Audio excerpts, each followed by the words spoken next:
नमस्कार दोस्तों, आप सबका स्वागत है बबीता योगा चैनल में। मेरे चैनल को आप लाइक कीजिए, शेयर कीजिए and don't forget to subscribe my channel. तो आज हम बात करने वाले हैं मेरे चैनल में कि ओल्ड एज में या सीनियर सिटीजन्स को कौन कौन से प्राणायाम जो है वो करने चाहिए और क्यों करने चाहिए। वो करने इसलिए चाहिए क्योंकि आप सभी को पता है कि ओल्ड एज में बहुत सारी प्रॉब्लम्स हमें फेस करनी पड़ती हैं, जैसे अर्थराइटिस की प्रॉब्लम होती है या आपका जो शुगर लेवल है, जो डायबिटीज़ है, ये आपको होने लग जाती है। डिमेंशिया की प्रॉब्लम, हम चीज़ें भूलने लगते हैं, मन शांत नहीं रहता है, इधर उधर भागता है। हमारे जो मन है, मन में एक अलग सा उचाटपन हो जाता है या बहुत सारे डिप्रेशन जो होता है वो हमारे अंदर आ जाता है। अकेलेपन की शिकायत बहुत ज़्यादा रहती है। तो उस समय हमें अपने मन को शांत रखने की बहुत ज़्यादा आवश्यकता है और फिट रहने की बहुत ज़्यादा आवश्यकता है। ना ही केवल शारीरिक रूप से, हमें मानसिक रूप से भी स्वस्थ रहने की उस समय सबसे ज़्यादा ज़रूरत होती है। तो आइए हम लोग मिलकर सब प्राणायाम करेंगे। तो आज हमारे साथ में जानकी जी हैं, जो कि अभी 69 ईयर ओल्ड हैं, 69 साल की हैं और ये रोजाना प्राणायाम करती हैं और अपनी बॉडी को फिट रखती हैं। तो आइए प्राणायाम करते हैं सब साथ में मिलकर।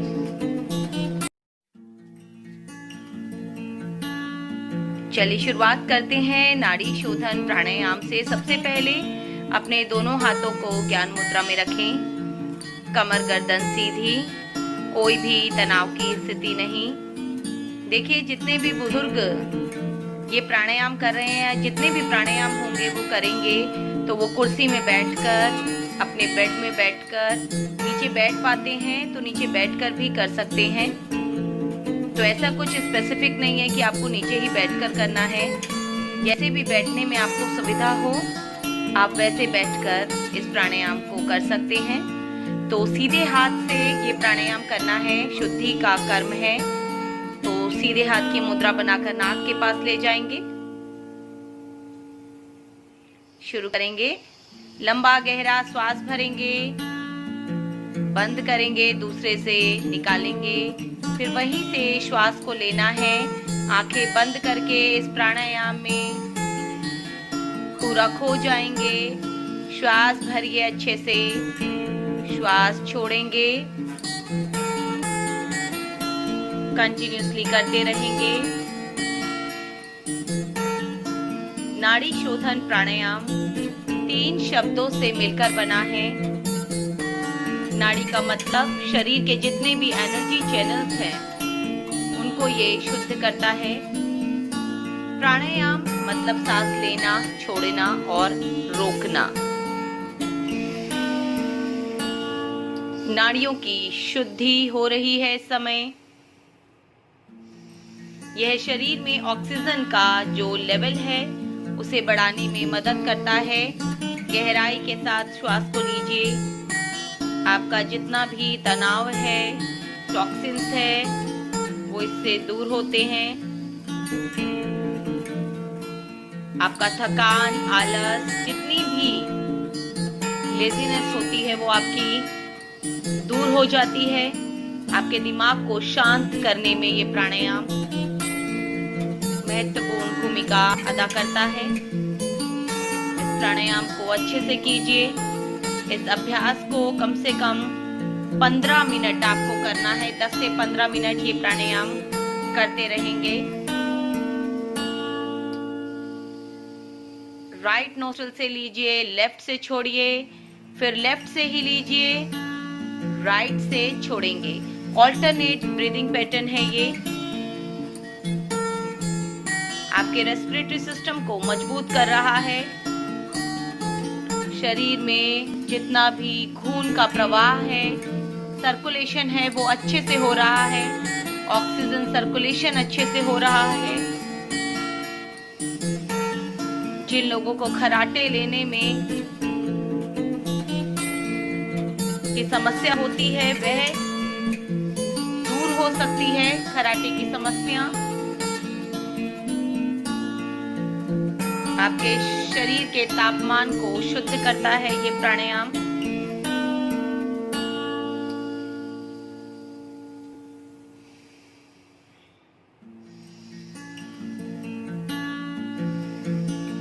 जिन लोगों को हार्ट की प्रॉब्लम है उनको ये प्राणायाम नहीं करना चाहिए।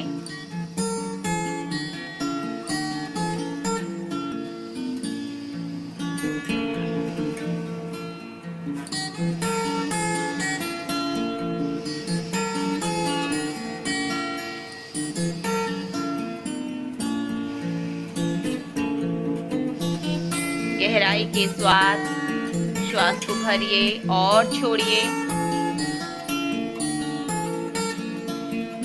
रिलैक्स हो जाएंगे। दोनों हाथ दोबारा से ज्ञान मुद्रा में।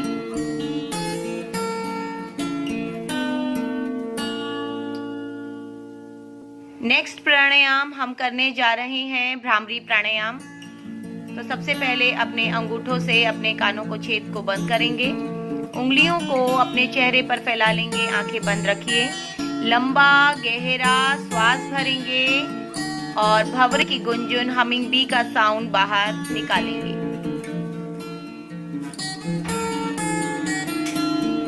इस प्राणायाम को करने से व्यक्ति का जो मन है वो एकदम से शांत हो जाता है, शांति मिलती है उसके मन को, उसका दिमाग शांत हो जाता है। आपकी क्रोध, आपकी चिंताएं, निराशा से आप मुक्त हो जाते हैं। नींद अच्छी आती है आपको।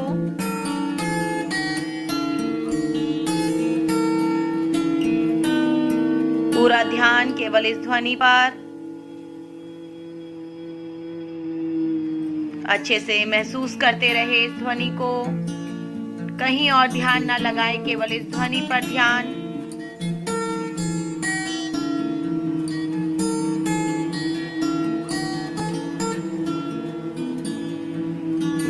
हाइपरटेंशन के लोगों के लिए बहुत अच्छा प्राणायाम है। जिन लोगों को सिर दर्द होता है, बहुत ज्यादा गर्मी लगती है, उनके लिए प्राणायाम अच्छा है। माइग्रेन के लिए बहुत अच्छा है। माइग्रेन के रोग को दूर करेगा। इससे आपका कॉन्फिडेंस बढ़ेगा। उच्च रक्तचाप जो है, हाई ब्लड प्रेशर, इससे आपका ठीक हो जाता है। इससे मन शांत होता है। एक तरीके का ध्यान है ये। इसको कीजिए, अपने मन को शांत रखिए। बाह्य वातावरण आपको शांत लगने लगता है।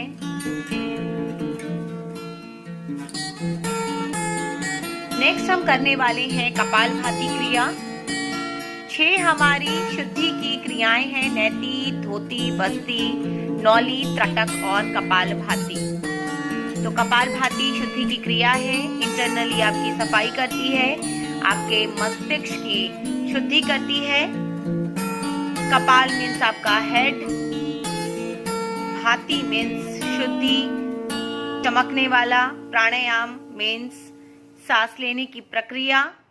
तो यह एक क्रिया है जिसके द्वारा हम अपने कपाल की शुद्धि कर सकते हैं।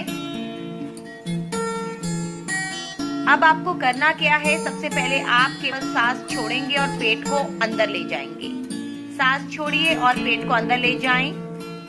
पंपिंग करनी है। शुरू करेंगे। Breathe out, tummy should be inside.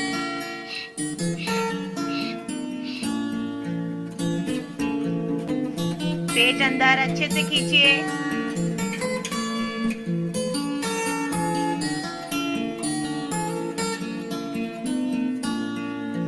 यदि आपकी रीढ़ की हड्डी सीधा नहीं हो पा रही है, थोड़ा सा बीच बीच में आप आराम देते रहेंगे।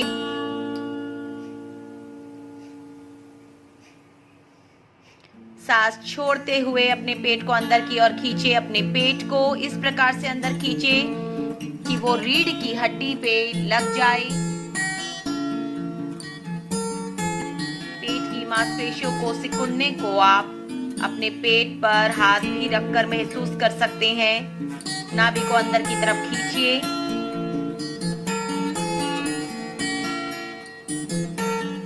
जैसे ही आप पेट की मांसपेशियों को ढीला छोड़ते हो, सांस और अपने आप ही फेफड़ों तक पहुंच जाती है आपकी जो सांस होती है। कपालभाति प्राणायाम का एक राउंड देखिए, आप 20 कर सकते हैं, 50 कर सकते हैं, फिर 100 कर सकते हैं। धीरे धीरे इसकी जो क्रिया है ये आप बढ़ा सकते हैं इसके क्रम को।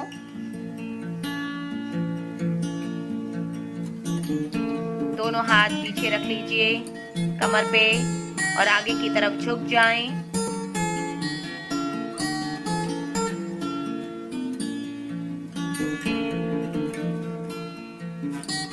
वापस आएंगे, दोबारा से कपालभाति का राउंड शुरू करेंगे। ब्रीद आउट कीजिए, पेट अंदर,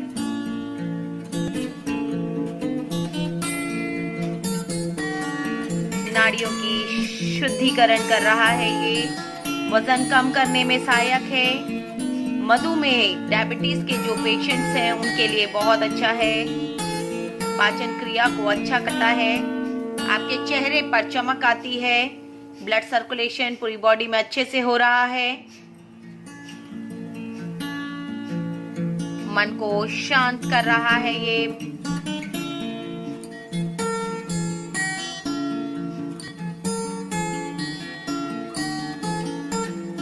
कपालभाति क्रिया जो है वो किनको नहीं करनी चाहिए। देखिए, यदि आपको हर्निया है, स्लिप डिस्क की प्रॉब्लम है, कमर दर्द है,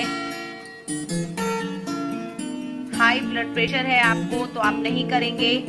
या महिलाओं को यदि मेंस्ट्रुअल साइकिल चल रहा है उनका, महामारी के डेज में वो नहीं करेंगी। गर्भावस्था के दौरान भी इसे नहीं करना है।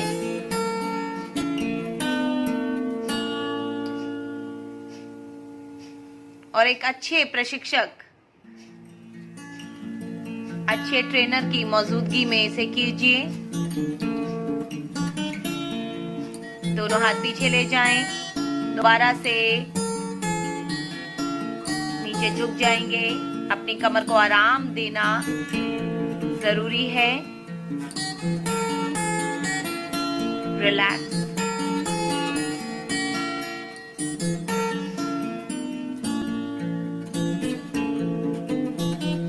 ओम एक यूनिवर्सल वर्ड है।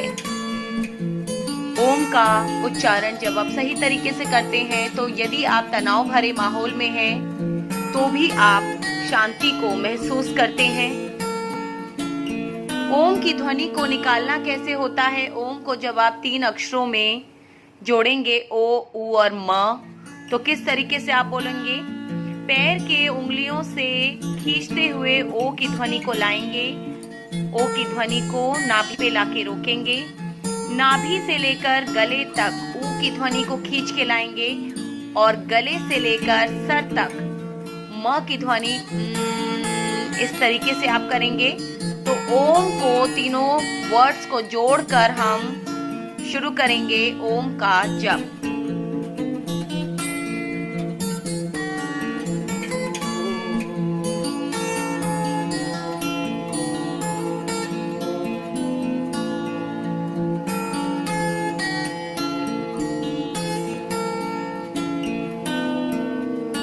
इस जप को जब भी करें तो मन को एकाग्र रखें, ध्यान भटकने ना दें।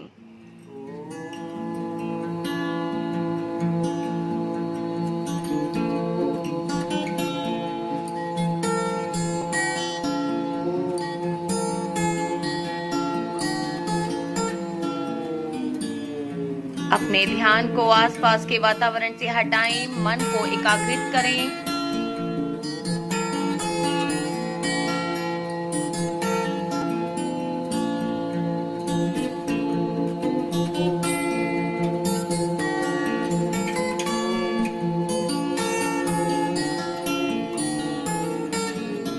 आपके सारे तनाव दूर हो रहे हैं, महसूस कीजिए।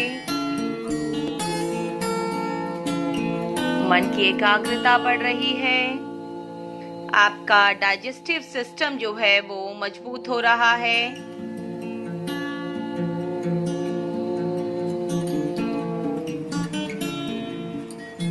इंटरनल सिस्टम सारे आपके मजबूत हो रहे हैं।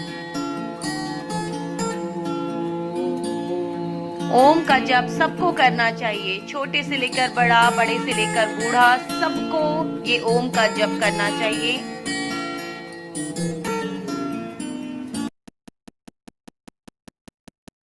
मेरे चैनल को आप लाइक कीजिए, शेयर कीजिए एंड सब्सक्राइब करना बिल्कुल भी मत भूलिए।